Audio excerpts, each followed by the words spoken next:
asdosnya untuk memberikan tutorial ataupun tentiran, silahkan menghubungi asdosnya masing-masing, nanti akan dibantu adik-adik ya. Untuk malam hari ini, seperti yang saya sampaikan pada pertemuan sebelumnya, bahwa hari ini akan saya bawakan parasit pada hewan akuatik.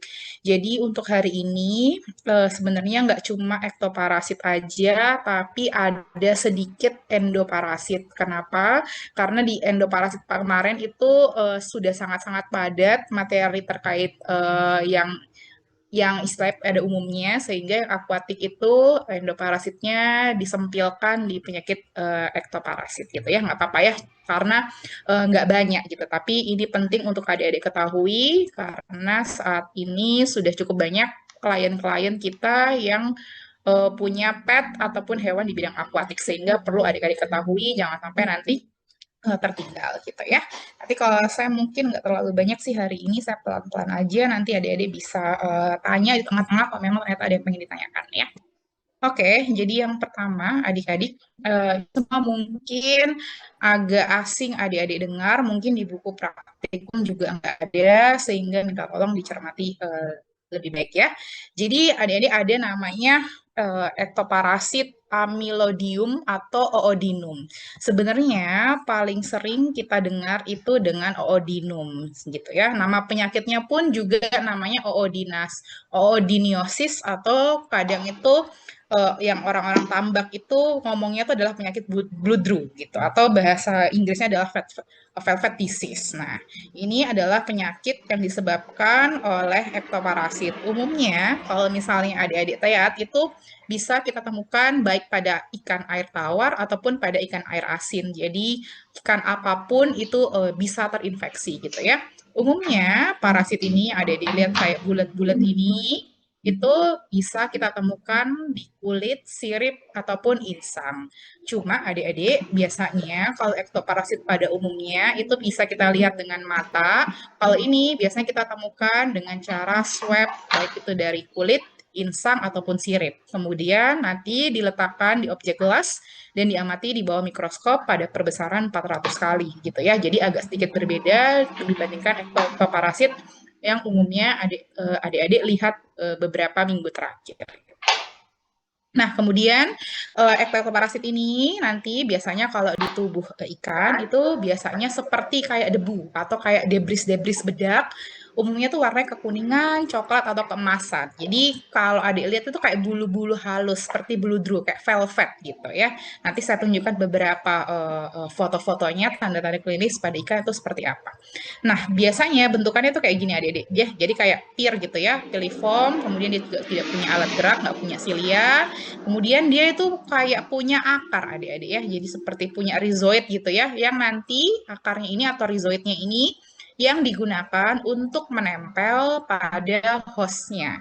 Jadi dia menempelnya dengan rhizoid ini gitu ya. Nah, kemudian siklus hidupnya adik-adik, karena tadi saya sampaikan dia itu punya akar gitu ya, jadi kayak punya rhizoid gini. Nah, nanti dia itu akan menempel gini ya pada kulit dari hostes, yaitu ikan, baik itu ikan air tawar ataupun ikan air asing. Nah, gunanya akar-akar tadi itu untuk menyerap-menyerap nutrisi gitu ya. Nah, karena dia menempel pada kulit, makanya kelihatannya tuh seperti berselimut oleh debu gitu, karena dia sangat-sangat kecil, mikro gitu ukurannya. Jadi agak sedikit kekuningan. Kemudian nanti biasanya dia akan ketika dia di dalam tubuh ikan itu nanti akan bereproduksi, dia itu akan menghasilkan fase namanya tropon gitu ya, bentukannya seperti ini, nanti akan jatuh ke dalam air kemudian membentuk kista. Nanti tropomon ini dia akan melakukan pembelahan seperti binary fission. Jadi satu jadi dua, dua jadi empat gitu ya. Jadi saling-saling membelah secara aseksual. Nah, nanti ini menjadi anak-anak yang baru disebutnya dengan gimnasfor. Ya, nanti ketika pecah kistanya ini kan dalam satu kista ya. Jadi di air ini tadi dari tropomon dia membentuk kista. Kemudian di air tropomonnya akan membelah menjadi fase tomon tadi. Kemudian nanti ini akan pecah. Nah, nanti akan keluar namanya dinasfor. Ini adalah infektif stage-nya atau stadium infektif dari oodinium. Nah, nanti kemudian ini dari satu flagela gitu ya, nanti akan menjadi dua flagel, akan berenang, kemudian akan mencari host species-nya yaitu ikan, dan akan menjadi fase tropomon yang punya akar tadi ya. Jadi cikal bakal akarnya itu dari flagelnya. Oke, sampai sini bisa paham ya. Nah, kemudian tadi kan saya sampaikan bahwa kalau di ikan itu kan dia disebut dengan penyakit bludru atau velvet disease. Nah, bentukannya kayak gini ya ini adik-adik. Jadi yang kayak putih-putih ini, yang kayak ada selaput-selaput seperti lendir, ini adalah semua oodiniumnya. Jadi bentukannya seperti bludru gitu ya, kayak velvet, kayak ada lapisan yang menyelimuti kulit dari ikan. Jadi nggak licin, nggak glowing gitu ya bentukan ikannya. Jadi kurang lebih seperti ini. Nah, biasanya karena ada ektoparasit di sini, ketika ada perlukaan, ikan itu umumnya akan memproduksi lendir berlebih. Sehingga ketika kita pegang, ikannya biasanya akan lebih licin karena ada produksi berlebih atau mukos berlebih pada kulit. Kemudian bentukannya kalau secara kasat mata itu seperti dibedakin ikannya ya. Jadi ditaburin tepung. Biasanya warnanya agak sedikit kekuningan kayak gini agak kalau dari jauh, tapi kalau bisa kita lihat dari dekat ya agak sedikit keputihan bergantung dari warna kulit dari ikannya juga. Kemudian karena di sini adalah menempel benda asing gitu ya ataupun ektoparasit, otomatis secara behavior atau misalnya secara naluri, ini ikannya akan berusaha melepaskan ektoparasit itu dengan cara menggosokkan badannya ke benda-benda di sekitar. Jadi kalau misalnya di akuarium, kalau misalnya punya aquascape gitu ya, ya biasanya menggosok-gosokkan di ranting-ranting atau di dedaunan-dedaunan yang di aquascape atau bahkan di dinding-dinding akuarium gitu ya, supaya berusaha melepaskan dari parasit yang ada di dalam kulit ya. Kemudian karena predileksi parasit ini juga terdapat di insang dan sirip adik-adik, ya otomatis kalau misalnya dia kan tadi menghisap nutrisi ya karena punya akar, karena dia diinsang, otomatis juga akan menghisap oksigen gitu ya. Sehingga suplai oksigen ikan ini akan terganggu, sehingga ikan itu akan terlihat heart breathing gitu. Cara ikan heart breathing, kalau kita lihat katup insangnya itu dia agak megap-megap gitu. Jadi frekuensi terbukanya itu cukup lebih cepat daripada normalnya gitu ya. Jadi ini ya, yang operkulumnya inilah katup-katup dari insangnya itu mengembangnya frekuensinya cukup cepat gitu ya. Jadi kita sebutnya dengan heart breathing pada ikan. Kemudian karena nutrisinya juga diserap, otomatis letargi dan anoreksia bahkan weight loss hingga kematian ini sangat memungkinkan terjadi pada ikan yang terinfeksi oleh oodin ini. Saya tidak terlalu cepat, Jita. Aman ya?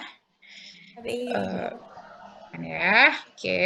Lanjut. Next, yang penyakit yang kedua adalah Lernea ya. Jadi Lernea ini adik-adik bentukannya kalau adik-adik lihat atau bahkan disebut sebagai cacing jangkar atau anchor worm.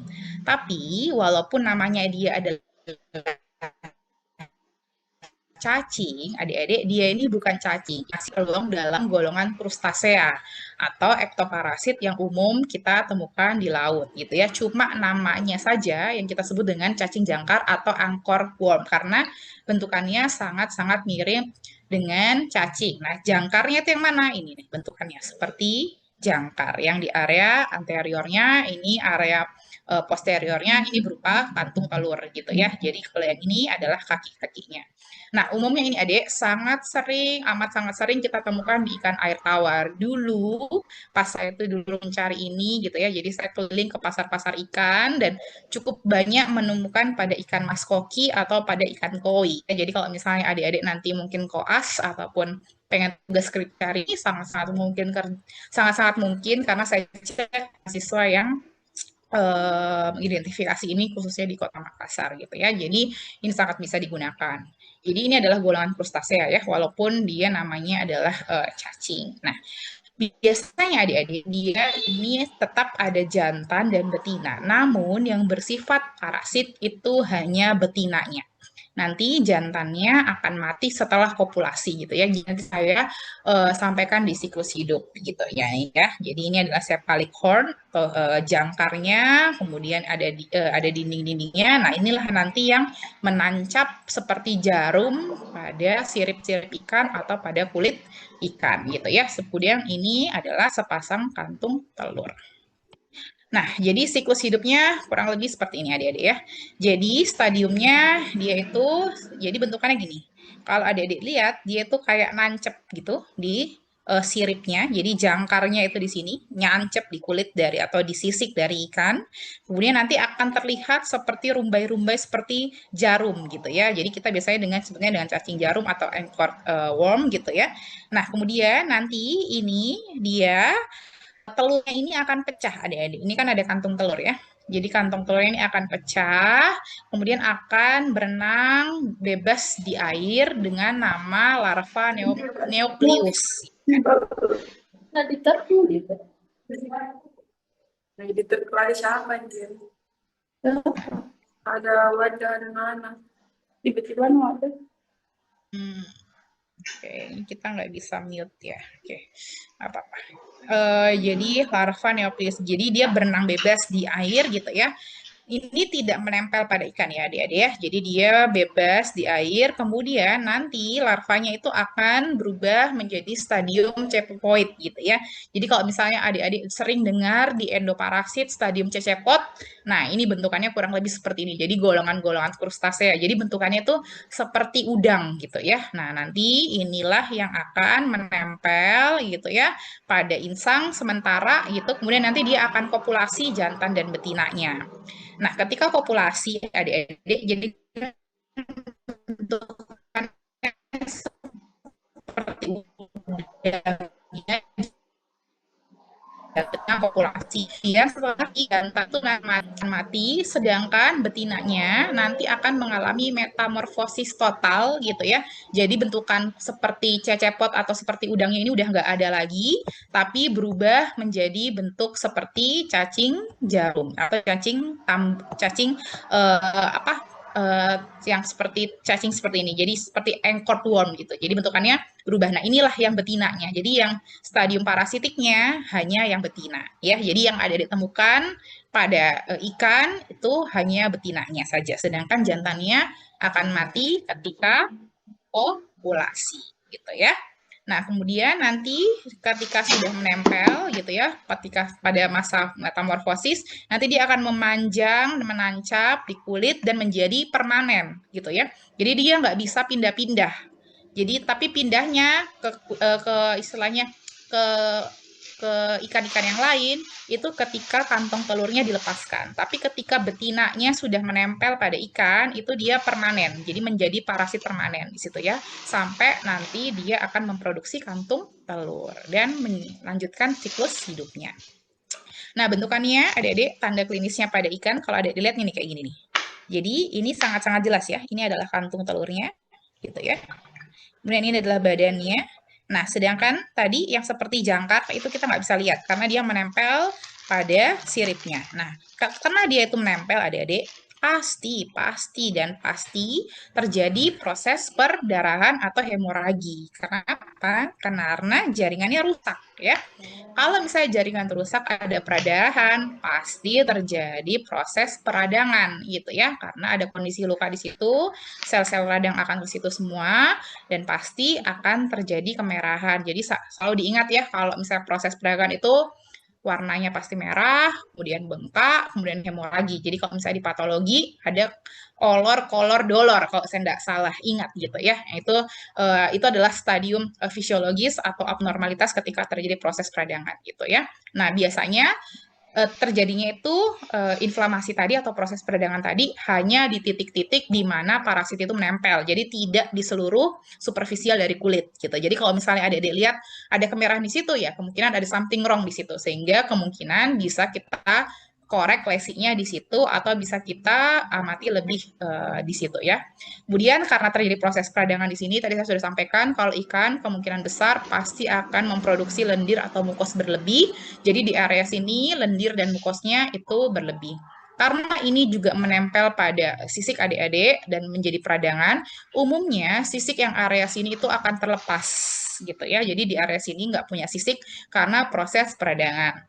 Nah, tadi saya juga sudah sampaikan pada odium, karena ini adalah ektoparasit yang menempel, pasti ikan rasanya tidak nyaman gitu ya, sehingga pasti pergerakannya atau ikannya itu terlihat bergerak atau berenang dengan gelisah, seperti ingin melepaskan atau mengibak-ngibakkan ekornya atau siripnya untuk melepaskan parasitnya dan berenangnya tidak nyaman gitu ya. Jadi sangat sering kita temukan dia juga menggosok-gosokkan badannya pada superficial, baik itu dari akuarium atau benda-benda yang ada dalam akuarium gitu. Karena ini juga terjadi proses peradangan dan hemoragi, tentunya lemnas, anoreksia, weight loss itu juga sangat-sangat mungkin terjadi dan memang ada sebagai tanda klinis. Dan kalau misalnya ini berlanjut, lukanya itu bisa menjadi luka-luka kronis, bisa melebar, menjadi besar, bahkan hingga sampai bolong gitu ya. Makanya disebut dengan fullness atau luka. Oke, tidak terlalu cepat di Sadi, aman ya. Tenang saja ya, ini bisa tidur dengan cepat ya, karena tidak terlalu banyak, Cing. Oke, nah sekarang ini yang saya paling cutie ini ya. Jadi saya ini paling dulu kalau zaman koas itu saya paling suka nyari ini karena sangat mudah didapatkan dan lucu gitu ya bentukannya ya. Jadi ini favoritnya anak-anak koas UNER biasanya kalau disuruh mencari parasit pada ikan umumnya pasti mencari ini gitu ya. Jadi ini namanya adalah Argulus adik-adik ya. Jadi Argulus ini juga adalah ektoparasit pada ikan gitu. Jadi umumnya paling sangat sering itu kita temukan pada ikan-ikan air tawar, terutama pada ikan-ikan hias adik-adik. Jadi seperti ikan mas koki, ikan koi, dan lain-lain. Ini sangat mungkin kalian temukan di pasar hobi. Jadi ini adalah Argulus. Kalau pada air laut mungkin ada, tapi mungkin agak sedikit jarang penularannya karena ini penularannya secara langsung gitu. Tapi kalau di ikan air tawar dengan populasi ribuan dalam satu kolam, ini sangat-sangat mungkin ada pada ikan ya. Nah, kalau yang ini adik-adik, dia ini sangat sering kita temukan pada permukaan kulit, jadi di dalam superficial atau pada sirip. Terkadang juga pada roga insang, cuma agak sedikit jarang. Umumnya pada superficial pada area kulitnya, jadi sangat-sangat mudah. Nah, inilah yang paling sering dikenal dengan fish lice gitu ya, jadi kutu pada ikan. Jadi kalau adik-adik lihat kontennya dokter Citan, dokter ikan, fish lice, nah inilah yang dimaksud sama dokter Citan, itu adalah Argulus ya. Jadi bentukannya ini dorsal, ventral gitu ya, nggak bisa kita lihat dalam sisi lateralnya. Jadi kenapa seperti itu? Karena dia pipih. Kemudian dia juga transparan gitu ya. Bentukannya seperti kayak kepiting gini adik-adik ya. Jadi kayak kepiting kecil. Kalau adik-adik perhatikan sebenarnya warnanya agak sedikit ke hijau-hijauan, tapi kalau sudah adik-adik lihat di mikroskop dia itu warnanya bening gitu ya.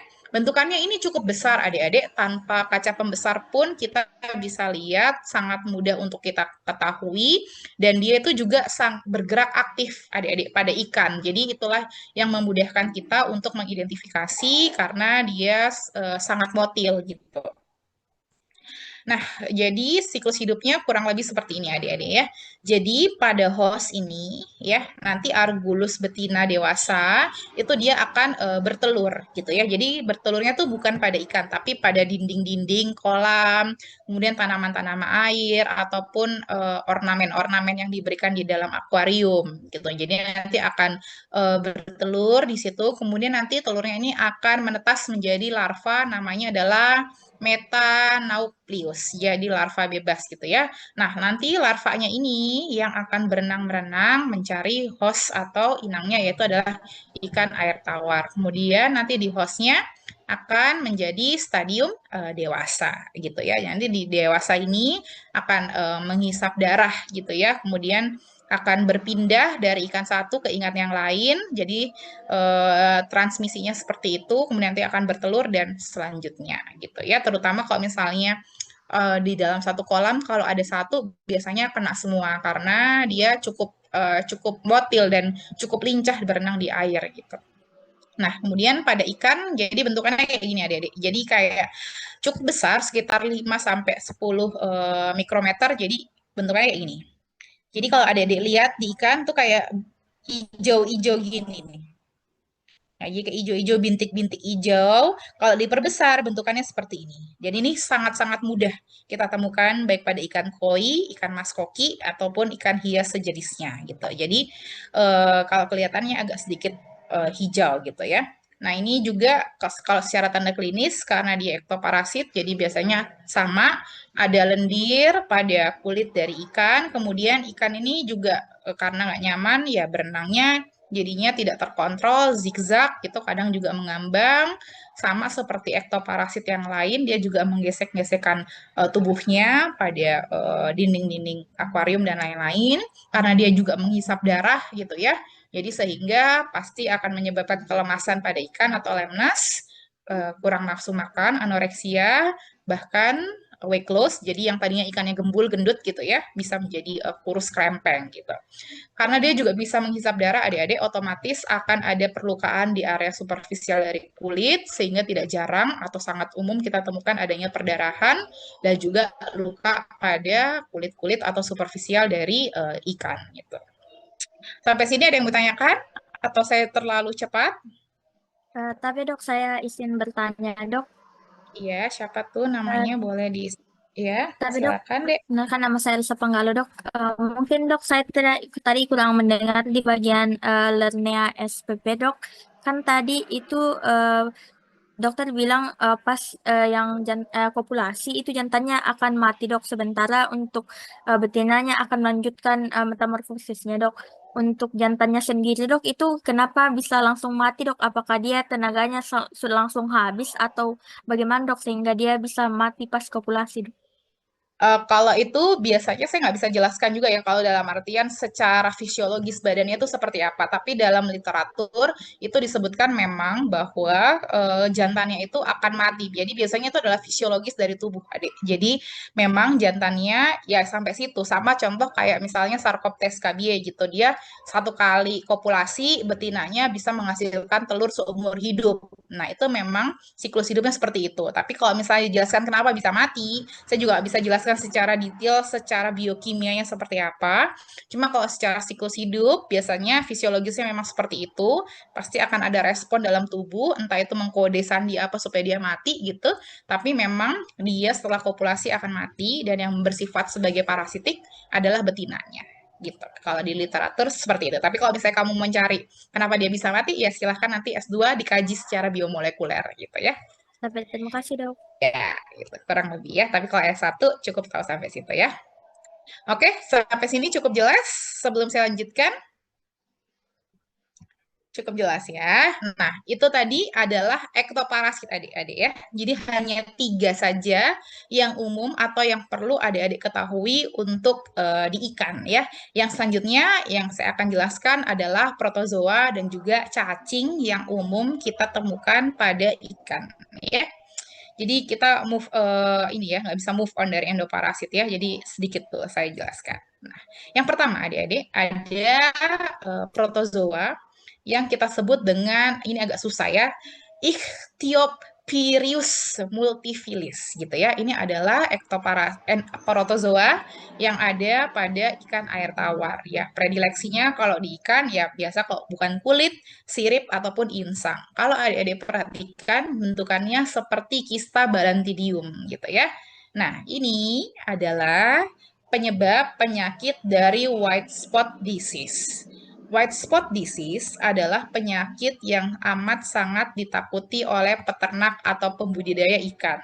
Karena kalau udah kena semuanya, ini cukup fatal gitu ya. Jadi kalau pernah adik-adik mungkin nggak sengaja ngelihat konten atau tweet gitu ya. Jadi ada seorang mahasiswa dari Universitas X gitu ya, menanyakan kepada pembudidaya ikan apakah dia punya penyakit white spot disease pada udang dan ikan gitu ya. Terus jawabannya adalah ya kalau misalnya ada saya sudah rugi gitu ya. Jadi ini sangat-sangat ditakuti gitu. Jadi kalaupun ada biasanya langsung panen gitu karena sangat merugikan bagi petambak ataupun peternak-peternak ikan. Jadi penyakit ini akan disebut dengan white spot disease gitu ya. Jadi ya namanya white spot disease pasti terlihat ada spot-spot bintik menonjol gitu ya, baik pada kulit, sirip ataupun insang yang merupakan predileksi dari protozoa ini.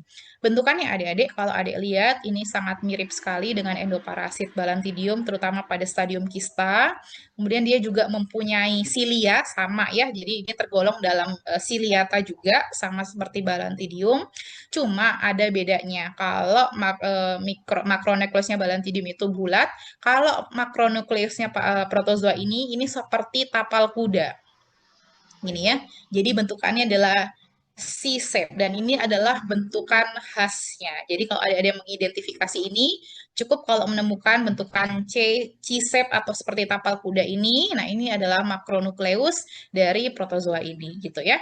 Nah, karena dia juga mempunyai silia ya sama seperti balium, otomatis bergeraknya itu rolling motion. Jadi berputar gitu ya seperti dulu saya tunjukkan video Balantidium gitu. Jadi bentukannya sama karena dia bergerak dengan rambut-rambut getar. Kemudian untuk stadium infektifnya adalah teron. Nah, kemudian siklus hidupnya adik-adik kurang lebih jadi di ikan ini tadi kan saya sebutkan stadium infektifnya adalah teron gitu ya atau terohons gitu kalau bahasa Inggrisnya. Nah, ini dia akan istilahnya keluar atau migrasi dari ikan gitu ya. Kemudian akan membentuk tomon gitu ya. Jadi satu tomon ini nanti setiap tomonnya akan membelah secara aseksual gitu ya, membentuk terons atau tomids kita sebutnya. Bisa terons, bisa tomids. Nanti kemudian kistanya ini akan pecah di mana tomids ini akan keluar mencari ikan dan menjadi tropons gitu lagi ya. Nah, tapi ini dia itu agak cukup unik gitu ya karena dalam 24 jam sampai 44 jam ini harus segera menemukan inang. Kapan dia tidak menemukan inang, mereka secara fisiologis akan mati gitu ya. Jadi tidak menjadi infektif. Jadi harus segera menemukan inang untuk menjadi stadium infektif karena mereka harus segera makan gitu. Nah, pada ikan bentukannya seperti ini adik-adik ya. Jadi karena tadi saya sudah sampaikan bahwa ini adalah white spot disease gitu ya. Jadi bentukannya titik-titik putih, jadi tonjolan-tonjolan putih pada ikan gitu ya. Jadi kalau misalnya kita lihat secara estetika jadi lebih bagus gitu ya karena ada spot-spotnya. Cuma ini adalah penyakit yang paling ditakuti gitu ya. Jadi seperti betiran garam pada kulit ikan seperti ini. Nah, kemudian tadi saya lupa sebutkan, jadi kalau misalnya dia menggosokkan tubuh pada benda itu kita sebutkan dengan ciri apa nama-nama nama behavior itu adalah flashing. Kalau kemarin sempat jelaskan tentang scooting gitu ya. Nah, kalau misalnya di ikan menggosokkan tubuh pada benda itu namanya flashing gitu ya. Kemudian sama karena dia juga pada insang juga pasti menyebabkan heart breathing, kemudian letargi dan juga anoreksia. Kemudian yang selanjutnya adalah protozoa trichodina. Nah, kalau ini sangat mudah untuk kita ingat ya, karena bentukannya cukup khas seperti UFO gitu ya, kayak cakram. Jadi ini adalah protozoa juga ciliata gitu ya. Jadi punya cilia. Nah, ini juga punya oral discharge yang seperti gigi. Nah, ini bentuknya kayak cakram seperti ini.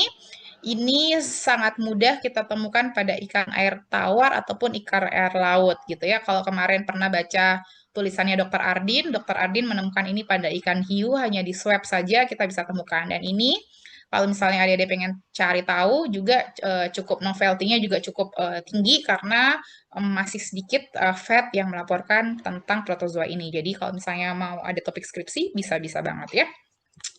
Oke, kemudian bentuknya seperti UFO, jadi punya cincin-cincin kait gini ya, nah, seperti ini. Nah, ini juga dia bergerak aktif ya adik-adik, karena dia punya silia, jadi bentukannya tetap rolling motion gitu ya, di atas lendir dari ikan. Nah, kemudian siklus hidupnya ini, jadi dia ini adalah obligat parasit gitu ya. Artinya kalau obligat parasit itu adik masih ingat nggak ya? Masih ingat obligat parasit? Nggak ingat ya. Jadi parasit obligat adalah parasit yang dimana siklus hidupnya seluruhnya terjadi pada inang gitu ya. Jadi kalau trichodina ini tidak pernah meninggalkan inangnya atau hostnya. Jadi seluruh siklus hidupnya ini terjadi pada inang karena dia ini melakukan pembelahan atau reproduksi secara aseksual. Jadi binary fission. Nanti dia baru berpindah itu ketika ingin menginfeksi ikan yang lainnya gitu ya. Tapi penularannya ini secara kontak langsung gitu ya. Jadi istilahnya harus ada sentuhan antara ikan satu dan ikan yang lain ataupun kontak yang saling berdekatan. Jadi dia ini harus kontak langsung gitu. Ini tadi saya sudah jelaskan ya. Jadi harus ada penempelan antara ikan yang terinfeksi dengan intan yang belum terinfeksi karena dia obligat parasit seluruh siklus hidupnya berada pada host spesiesnya. Nanti bisa dibaca secara jelas di sini ya. Nah, bentukannya kayak gini adik-adik ya. Jadi ini kalau adik-adik lihat, ini adalah lokasi di mana trikodina itu ada gitu. Jadi karena dia ini merusak jaringan, biasanya sirip-sirip ikannya itu seperti tercabik-cabik gini adik-adik ya. Jadi udah nggak estetik lagi, jadi seperti tercabik-cabik. Kemudian kulitnya ini juga kusam gitu ya. Jadi seperti pucat gitu. Nah, ini ciri-ciri di mana trikodina itu ada. Jadi kalau misalnya nanti kalau misalnya mengambil topik skripsi atau penelitian yang diambil di mana ya kalau bisa di lokasi-lokasi di mana lesi itu ada yang di swab atau yang di scraping gitu ya. Jadi jangan ambil yang di sebelah sini. Jadi selalu kalau misalnya mau cari penyakit apapun itu usahakan meng-scrap atau men-swab pada lokasi lesi di mana itu berada. Oke, yang selanjutnya untuk protozoa cukup 2 itu tadi. Nah, yang selanjutnya yang saya akan jelaskan adalah golongan cacing dari trematoda. Nah, ini adik-adik sangat amat sering adik-adik temukan. Nanti kalau misalnya adik-adik koas atau kemarin mungkin teman-teman mungkin ada kakaknya yang lagi koas. Nah, ini menjadi favorit untuk dijadikan kasus karena amat sangat sering kita temukan. Umumnya pada ikan-ikan air tawar. Nah, ini predileksinya pada lamela dari insang. Jadi kalau tadi protozoa dan ektoparasit bisa kita temukan pada kulit atau sirip, kalau trematoda ini atau dactylogyrus ini umumnya kita temukan pada lamela-lamela dari insang. Nah, ini adalah cacing insang dari golongan kelas trematoda. Oke, jadi untuk Dactylogyrus ini, jadi ada siklus hidup di mana dia itu di dalam insang dan ada siklus hidup di mana dia itu di luar insang. Jadi kalau yang warnanya hijau-hijau ini, berarti dia siklus hidup yang terjadi di luar insang, sedangkan yang warna kuning ini adalah siklus hidup yang terjadi di dalam insang. Jadi ini insang diperbesar gitu ya. Jadi yang adultnya ini nanti akan menghasilkan telur gitu ya. Telurnya ini nanti akan keluar dari insang, berenang-renang di air gitu ya. Kemudian akan berubah menjadi larva atau kita sebutnya dengan Onchomiracidium ya. Kemudian Onchomiracidium ini dalam 24 jam ini sudah harus menemukan insang gitu ya. Nah, dia harus masuk ke dalam insang, kemudian akan mounting, menempel, berubah menjadi cacing dewasa. Jadi siklus hidupnya cuma itu. Jadi telur, larva, orangidium, dan juga dewasa ya. Nah, kemudian pada ikan, adik-adik, tadi saya sudah sebutkan predileksinya itu pada lamela-lamela dari insang. Kalau mikroskopnya bagus, ini tanpa kita swab, cukup ambil insangnya aja. Ini kita udah bisa lihat bentukannya ini ya. Jadi bentukannya itu kayak biji mentimun gitu ya, kayak kecil-kecil gitu ya. Nah, ini bentukan insang kalau ketika dia tanda-tanda ada di Rhodactylus, karena dia di pada insang, seperti yang kita tahu, insang ini berfungsi untuk pertukaran oksigen. Kalau misalnya ada parasit di situ, otomatis pertukaran oksigen menjadi terhambat, bisa juga terjadi hipoksia pada ikan, bahkan bisa terjadi nekrosis pada insang, sehingga akan mengganggu proses pertukaran udara dan bisa menyebabkan ikan itu mati gitu ya. Jadi bentuknya kurang lebih seperti ini. Ini adalah bentukan di mana insang terlihat pucat dan juga mengalami nekrosis. Jadi tanda-tanda jaringan yang nekrosis itu pasti satu tidak berwarna kemerahan karena tidak ada kapiler yang menuju ke situ sehingga terjadi kematian jaringan dan berwarna pucat. Oke, yang sepertinya ini adalah yang terakhir ya. Jadi untuk yang terakhir adalah Gyrodactylus ya. Kalau yang ini agak mirip-mirip seperti yang tadi gitu ya. Cuma kalau yang tadi itu hanya bisa kita temukan pada lamela insang. Kalau Gyrodactylus ini bisa kita temukan baik itu pada kulit, kemudian pada superficial dari lendir ataupun dari siripnya. Nah, ini juga cacing trematoda ya. Nah, kemudian ini kalau adik-adik perhatikan itu memiliki jangkar ya. Jadi ini adalah jangkarnya sebagai penyokong gitu ya. Dan ini biasanya ada 2 pasang adik-adik. Kemudian ada yang khas dari Gyrodactylus ini terutama dalam siklus hidupnya. Nanti saya jelaskan. Kalau yang ini sebenarnya adalah apa namanya embrionya ya. Jadi tadi saya sudah sampaikan bahwa siklus hidupnya ini cukup khas untuk Gyrodactylus. Jadi kalau misalnya adik-adik tahu perkembangan itu ada ovipar, ovovivipar, dan vivipar. Nah, kalau Gyrodactylus ini cacing di mana dia itu bersifat vivipar. Jadi dia ini melahirkan adik-adik ya. Jadi misalnya ini adalah cacing dewasa dari Gyrodactylus. Kemudian di dalamnya ini adik-adik dia itu punya embrio. Gitu ya. Nah, kemudian embrionya ini nanti akan dilahirkan gitu menjadi bentuk anak gitu ya. Kemudian nanti akan melahirkan lagi, melahirkan, melahirkan dan melahirkan. Atau misalnya dia ini juga istilahnya apa ya sudah punya embrio atau generasi selanjutnya di dalam tubuhnya gitu. Kemudian dia ini juga tidak punya fase larva seperti yang Dactylus tadi. Kalau tadi kan punya fase telur, larva dan juga dewasa. Kalau ini hanya fase embrio dan fase dewasa karena dia melahirkan gitu ya. Jadi tidak bertelur sehingga tidak memiliki larva. Kemudian kalau yang tadi sebelumnya trematoda yang satunya itu parasitnya yang harus mencari insang dalam 24 jam, sedangkan kalau Gyrodactylus ini harus secara kontak langsung. Jadi ikan yang satu dengan ikan yang satunya lagi harus ada kontak sehingga terjadi pertukaran ataupun kontak infeksi silang gitu ya. Sampai sini ada yang mau ditanyakan? Nggak ada ya. Oke, kayaknya itu aja atau masih ada ya. Jadi tanda klinisnya ini nih. Saya kebetulan dapat gambar yang bagus dari Gyrodactylus. Ini adalah jangkarnya adik-adik ya. Kemudian ini juga adik-adik bisa lihat. Ini adalah beberapa Gyrodactylus pada insang gitu ya. Kalau yang ini juga pada insang. Jadi kalau misalnya adik-adik punya mikroskop, hopefully soon ya lab kita punya mikroskop yang bagus, ini bisa teridentifikasi secara cantik seperti ini tanpa harus membuat histopatologi gitu ya. Nah, ini kurang lebih semua tanda klinisnya kurang lebih antara satu penyakit dengan yang satunya lagi sama. Karena tanda klinisnya itu sama, makanya gold standarnya adalah menemukan agen penyakitnya, baik itu dengan ulas, baik itu dengan swab ataupun dengan scraping gitu ya. Mungkin itu saja kuliah saya pada malam hari ini, cukup singkat karena memang materinya nggak terlalu banyak. Mungkin ada yang mau ditanyakan dari adik-adik sekalian atau dirasa sudah cukup? Tapi dok, saya mau bertanya dok. Ya, silahkan. Tapi dok, tadi kan kita jelaskan mengenai Ichthyopterius multifilis. Nah, ada beberapa jurnal yang saya baca itu kalau dia mirip dengan Tocaryon irritans dok. Dia ada kemiripan atau seperti apa dok? Karena dia sama-sama menyebabkan white spot disease dok. Apa tadi dia Cryptocaryon irritans dok. Saya lihat dulu itu apakah parasit atau bakteri. Katanya jenis protozoa. Oh iya, saya sudah ingat.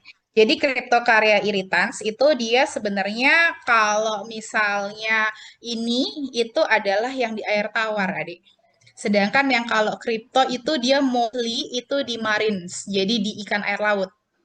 Coba kamu baca apakah saya benar atau salah. Nah, kalau saya biasanya mengajarkan yang itu adalah yang paling sering kita temukan. Jadi kenapa saya ambil yang ini, yang air tawar? Karena sangat mungkin adik-adik temukan karena ini sebagai produksi gitu ya. Jadi bisa mengancam ekonomi gitu. Jadi makanya diajarkan ke mahasiswa veteriner supaya nanti ketika mendapatkan, karena nggak jarang ya, atau sekarang mungkin sudah banyak mahasiswa kedokteran atau dokter hewan itu yang menjadi vet di peternak perikanan gitu ya. Dan ini biasanya bisa kita katakan. Nah, kalau misalnya yang tadi kamu sampaikan itu di marine mammals. Nah, itu biasanya bisa dipelajari sendiri kalau misalnya nanti menjadi wildlife vet gitu ya. Karena saya sudah sampaikan bahwa parasit itu seribuan gitu ya. Kalau misalnya kita mau pelajari semua dari semester 1 sampai semester 8 mungkin nggak selesai gitu ya.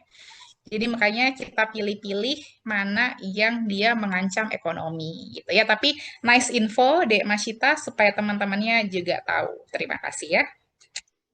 Oke, mungkin ada lagi guys? Terima kasih, Dok. Ya, ada lagi? Sudah cukup? Sudah cukup ya, cukup jelas ya, karena tidak terlalu banyak uji materinya, nanti bisa dipelajari untuk UAS. Kalau sudah, mungkin sebelum saya akhiri, saya absen dulu aja ya. Apakah lengkap ini, adik-adik? Kelas A ya. Ini baru selesai praktikum kah tadi, enggak, Ji? Tapi dok, baru selesai praktikum dok. Oh iya, makanya saya cepat saja kuliahnya supaya bisa segera have a nice dream gitu ya. Andi Suci Ramadhani ada?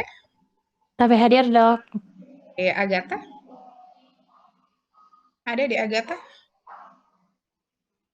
Nggak ada ya. Ainun Aska? Ada Ainun? Nggak ada juga.